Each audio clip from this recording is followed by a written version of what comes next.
for employment. Well, just to give a bit of a brief background, I'm actually a boilermaker by trade.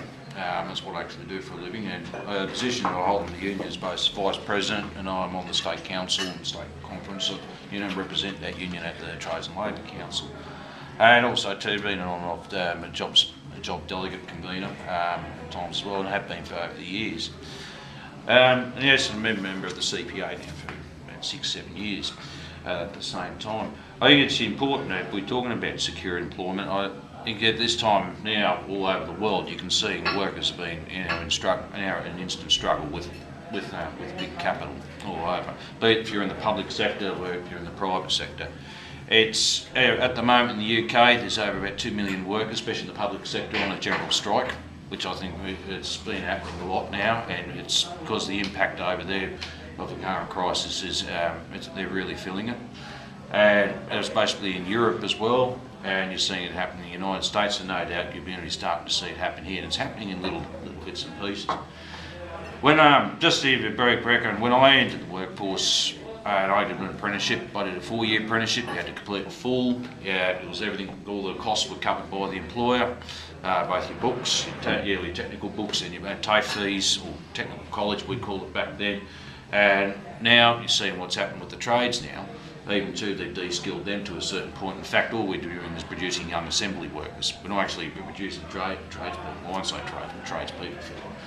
And yeah, usually in a 3.5 year period. It used to be 4 years ago, and about 40 years ago, it used to be 5 years. So you're going to see this whole de-skilling of the whole workforce happening and further.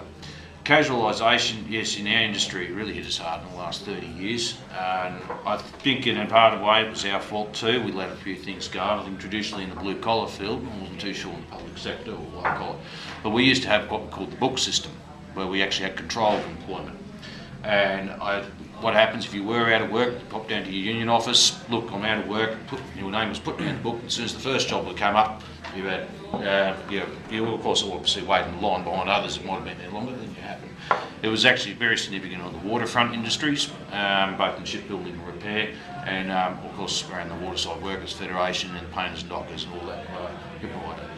And it was just an interesting note. It was like from yesterday's rally, and I was just thinking things on the way home, and I thought that's actually one thing. Actually, all unions actually ought to think about having a bit of a struggle again.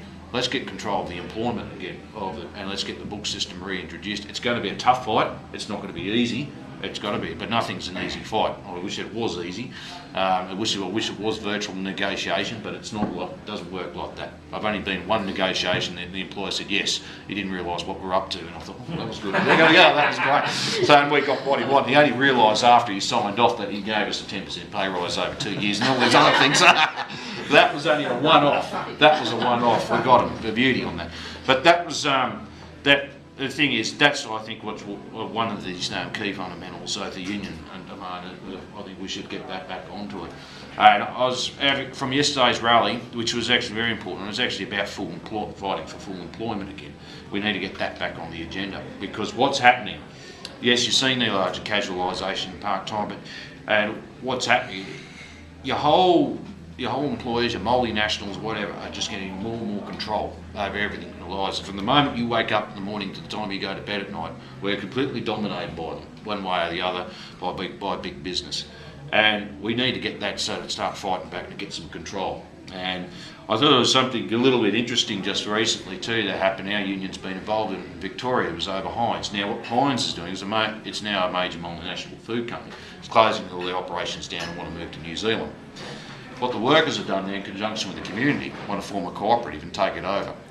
And I think that's starting might be a small change, it might be a little like crack in the chain there, but I think that's important and significant.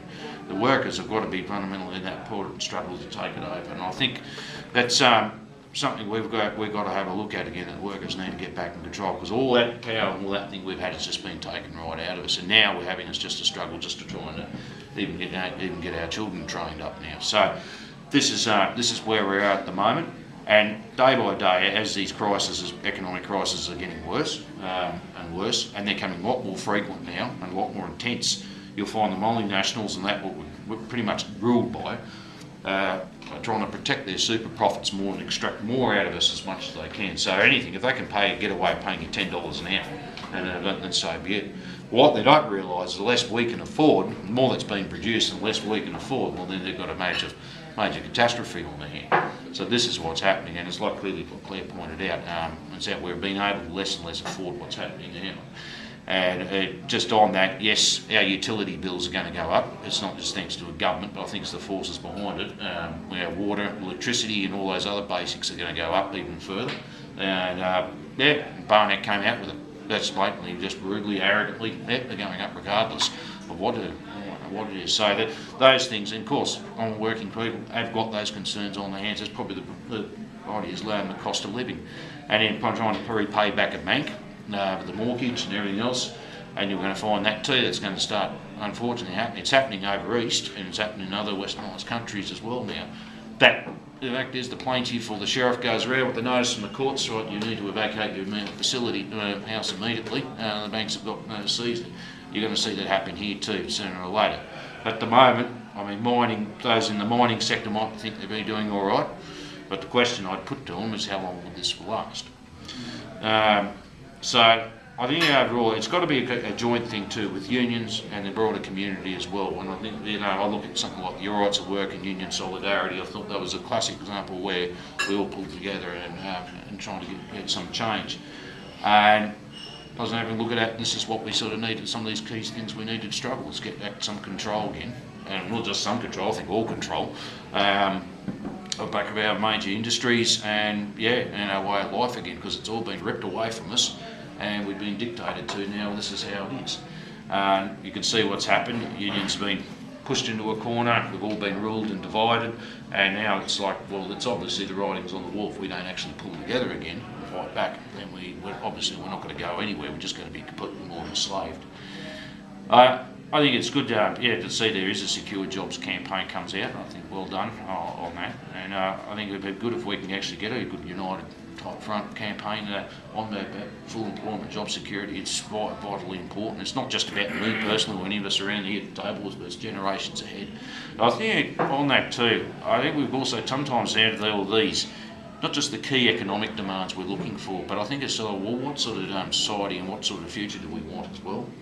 And I think that's some of the questions we want, because when we do have a few wins, believe me, there's an old little saying, what they give to us now will always be taken back. And an old fellow taught me that one time when I was an apprentice. So he said, oh yeah, so the gains now can always be taken back any time, and they've got the power to do so when they have to. So I think it's something I think it goes down to a deeper level of understanding. So, well, who runs the show in this country? Big business, or is it the workers along with the unions and everything else? So that's what it's going to come down to sooner or later, and I think we're going to have to wake up to the fact that's just where it's happened. So just the demands of this stance, I think one of them is get back to union control of employment again. It's not going to happen overnight, I'm sure, and I think everyone depends on where industry and what conditions are at the time, how we're going to struggle. But I think instead of just one or two unions doing it, I think actually it's got to be all of us together and find it in a good key thing. I think that's one thing, because it's like I've had this problem before trying to seek employment and everything else, and of course now what employers have got in our industry, and of course it's very similar to construction. All the unions involved in it. We've got a system called ERMS. It's a system where they've actually a few multinationals have set up so they can check your employment history. Now what you do when you hand your resume in for a particular project or wherever, or a particular big engineering firm, they check it. Now if anything in your resume is not correct or the date's not precisely correct, bang, sorry, we won't be considered for employment. On the other hand too, what they've strategically done now is our demobilisation records, how they've kept it and what they do. That's the other people we need to actually seize control when we are demobilised from major projects when they finish up, or what's happening, is to get that, because what's happening, like myself and many of others have been blacklisted out of particular industries, but from our political views, yes, our political views, and also to for people just generally speaking up about certain safety issues, or even just being or a union convener, delegate, or whatever. And this is it's quite a common thing quite across the board now. And so we've got two ways. There's been two ways they've been trying to attack us, and it's actually this demobilisation thing. They share it with the other companies, but they don't try and keep it secret. It's a whole mountain among. It's a mountain and a half, not just a mountain, but a mountain and a half just to try to get to the demobilisation records. This is what they've actually said about it, so we can try and change the course of things. So what they've basically done, they've set everything up so it comes down to they've got everything under right control, even just. Look, no, we don't think you're good enough for this job or whatever. And mind you, it's interesting when they were talking about the visa work and everything else. I mean, that's another thing. The reason why they bring him in, they've got an easily controlled workforce. The visa worker, yeah, sure, he may even quit his job, but he's got 28 days to find another job. Otherwise, back on the plane and go home. And what the employers have been doing now, a lot of it is greatly increasing, is withholding their pay. And it's been happening for a long time. What was originally over east, where I'm originally from in Sydney, a lot of actually that labour was controlled by criminal international crime rings, and this is actually quite scary stuff. A lot of them were threatened, their families were threatened, anything like that. They come and do a job in Sydney, and then they are sent home and possibly even disappeared when they go back to their own country. So they were under that certain thing, that under security. So if they're even under the visa worker, even though they speak up, there's that certain fear even when they go back and whatever else. So we've got to also too band with them and bring them under our wing as well and look after them. We've got a huge task ahead of us, and I think that's the first thing. But I think out of all, what we've got to do is get some sort of unity around common issues. I do believe, union control over employment, I think it's a very fundamental one, and sort of job security. Personally, my opinion of this with Chevron and the rest of them, I wish they would bugger off and we'll take it over and we'll train our own kids, we'll train our future generations, and we'll get the wealth back in here, not into the boardrooms in New York and London, so we can actually expand that. So, however, I mean, it's a starting point, and this is going to be a long struggle. It's not going to be an overnight thing. But mind you, we're not alone. It's an international one as well. So it's not happening. And even with, as you guys in the public sector, be it Commonwealth or state, it's happening in every other country too. Where public servants are under extreme attack as well. And interesting, I was talking to someone about Greece the other day, where Greece and all those other Europe, like the PIGS group of nations, that's Portugal, Ireland, India, Italy, Greece and Spain, they're coming to the point where they're unable to pay their public services, their servants. So it's not that it's just people in the private sector no longer getting any money, it's also them as well. So they're basically being crippled. There's no way forward. So I'll leave it at that. Thank you.